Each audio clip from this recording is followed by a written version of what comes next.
యేసయ్య చేసిన మొదటి అద్భుతం.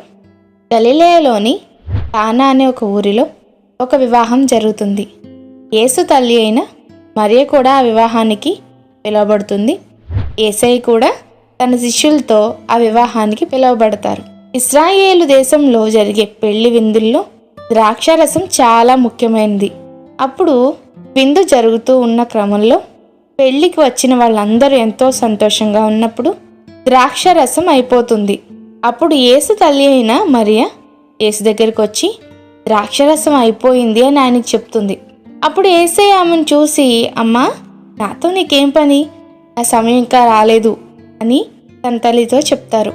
అయితే మరియమ్మ అక్కడ ఉన్న పరిచారకులను చూసి, ఆయన మీతో ఏది చెప్తే అది చేయండి అని చెప్పి వెళ్ళిపోతుంది. యూదులకు ఒక ఆచారం ఉంటుంది.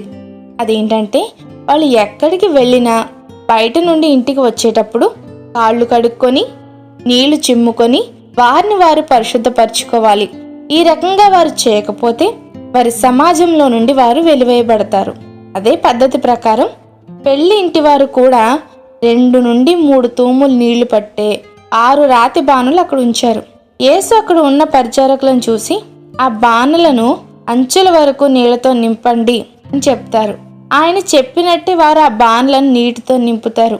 ఆ పని పూర్తయిన వెంటనే యేసు వారిని చూసి, మీరిప్పుడు దానిలో ముంచి విందు ప్రధాని దగ్గరకు తీసుకొని వెళ్ళండి అని చెప్పగానే వారు ఆ వాటర్ని తీసుకొని వెళ్తారు.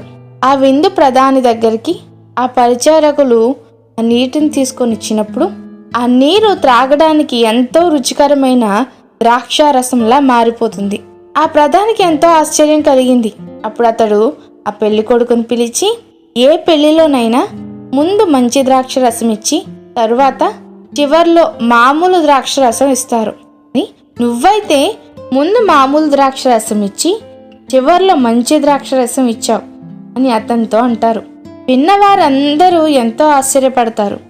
అయితే ఆ ద్రాక్షరసం యొక్క అద్భుతం గురించి యేసయ్యకు, యేసు తల్లి అయిన మరియకు, ఆయన శిష్యులకు, ద్రాక్షారసాన్ని వడ్డించిన పరిచారకులకు మాత్రమే తెలుసు. ఇది యేసయ్య చేసిన మొట్టమొదటి సూచక్రియ. ఇప్పటి నుండి ఆయన శిష్యులు ఆయనను విశ్వసించడం ప్రారంభించారు. యేసయ్య చేసిన అద్భుతాల గురించి, ఆయన చేసిన సూచక క్రియల గురించి రాబోయే వీడియోస్లో తెలుసుకుందాం.